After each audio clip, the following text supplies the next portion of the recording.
এই ঈমানের উপরে যারাই অটল ছিল, এই ঈমানের উপরে যারাই ঈমানের কথা বলেছে, তাদেরকে জুলুম, নির্যাতন, অত্যাচার সইতে হয়েছে।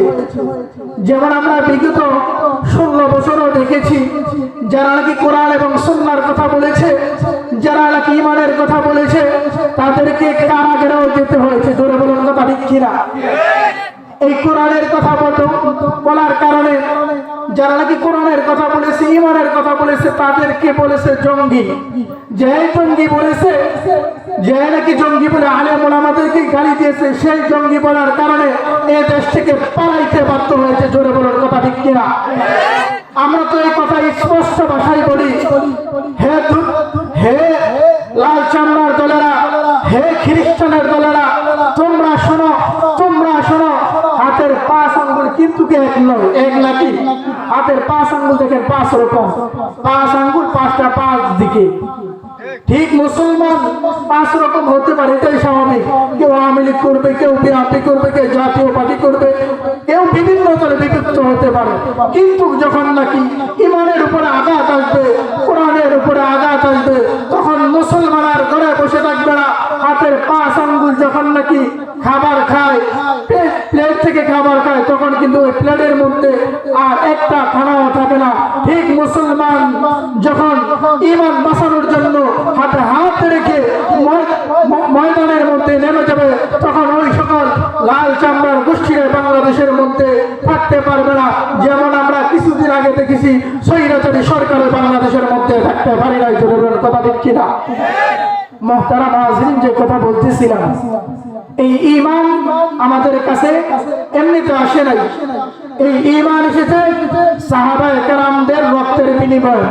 এই ঈমান তো এসেছে আমাদের কাছে সাহাবায়ে কেরাম জ্বলন্ত তেলের মধ্যে নিক্ষেপ হয়ে। যেমন সিয়ারে আলামিন নুবালা এর 2 নম্বর খণ্ডের 14 নং পৃষ্ঠার মধ্যে শেখ মোহাম্মদ বিন আহমদ আয-যাহাবী রাহমাতুল্লাহি আলাইহি দেখেন যে হযরত ওমর ফারুক রাদিয়াল্লাহু তাআলা আনহুর জামানায়, হযরত ওমর ফারুক রাদিয়াল্লাহু তাআলা আনহুর জামানায় শাম বিজয়ের জন্য 300 সাহাবার একটা দল গঠন করছে। ওই দলের সেনা প্রধানের যাকে বানাইবে, যাকে ওই 300 দলের যাকে সেনা প্রধান বানাইছে, লিডার বানাইছে, তার নাম হলো আব্দুল্লাহ ইবনে হুযাফা রাদিয়াল্লাহু তাআলা আনহু। এই আব্দুল্লাহ ইবনে হুযাফা রাদিয়াল্লাহু তাআলা আনহুকে হযরত ওমর ফারুক রাদিয়াল্লাহু তাআলা আনহু বলতেছে, ও ওমর যাও, ওই দেশের মধ্যে যাও, ওই দেশের মধ্যে গিয়ে খ্রিস্টান যারা আছে তাদের সাথে যুদ্ধ করে বিজয় করে নিয়ে আসো। ওমর রাদিয়াল্লাহু তাআলা আনহুর নির্দেশে আব্দুল্লাহ ইবনে হুযাফা রাদিয়াল্লাহু তাআলা আনহু 300 সাহাবীর কাফেলা লইয়া ওই রোমের দেশের রওনা হইছে। যখন নাকি রোমের দেশের মধ্যে ঢুকছে, যখন নাকি বর্ডার ক্রসিং করবে, ঠিক ওই মুহূর্তে যেই বর্ডার কাট থাকে, যারা সেনাবাহিনী থাকে, তারা এই মুসলমানদের দলটাকে ধরে ফেলছে। আব্দুল্লাহ ইবনে হুযাফা সহ 300 সাহাবার এই দলটাকে ওই খ্রিস্টান দেশের বর্ডার গার্ডেরা ধরে ফেলছে, সেনাবাহিনীরা ধরে ফেলছে।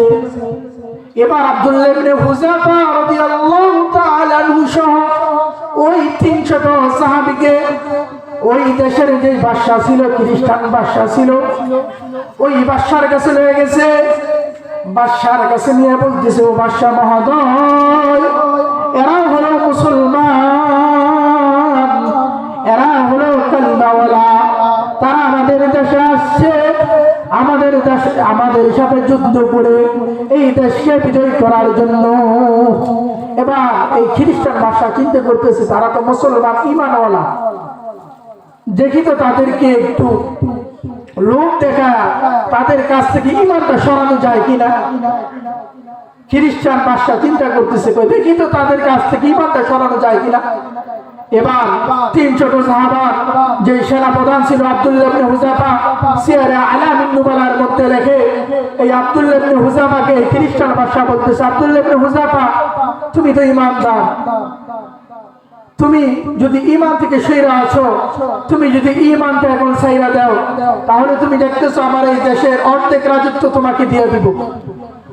আব্দুল্লাহ ইবনে হুযাফা দেখেন এবার কি বলে। আব্দুল্লাহ ইবনে হুযাফা রাদিয়াল্লাহু তাআলা বলতেছে, হে খ্রিস্টান বাদশা, তুমি কি ভাবছো তোমার এই অর্ধেক রাজত্ব যদি আমাকে দিয়ে দাও তাহলে ঈমান ছাইরা দিব? না, আমি ঈমান ছাড়বো না।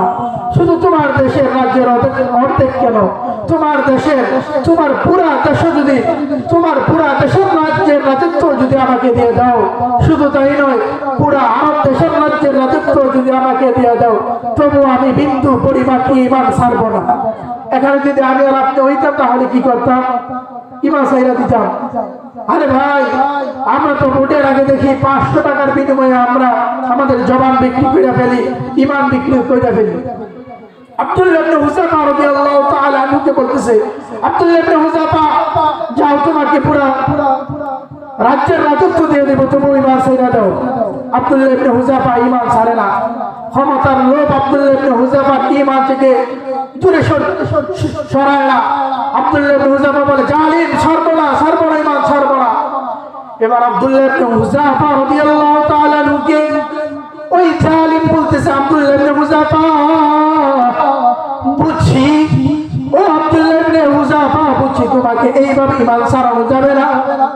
এবার আব্দুল্লাহ ইবনে হুযাফা রাদিয়াল্লাহু তাআলা আনহুর ব্যাপারে ওই খ্রিস্টান বাদশা বলতেছে, তার যে চেলাপালা আছে, তার যে সেনাবাহিনী আছে, তার যে খ্রিস্টান বাদশার যে কর্মকর্তা আছে, ওই খ্রিস্টান বাদশা তার কর্মকর্তাকে ডাকি বলতেছে, ও যাও আব্দুল্লাহ ইবনে হুযাফা রাদিয়াল্লাহু তাআলা আনহুকে শুলির মধ্যে চড়াও।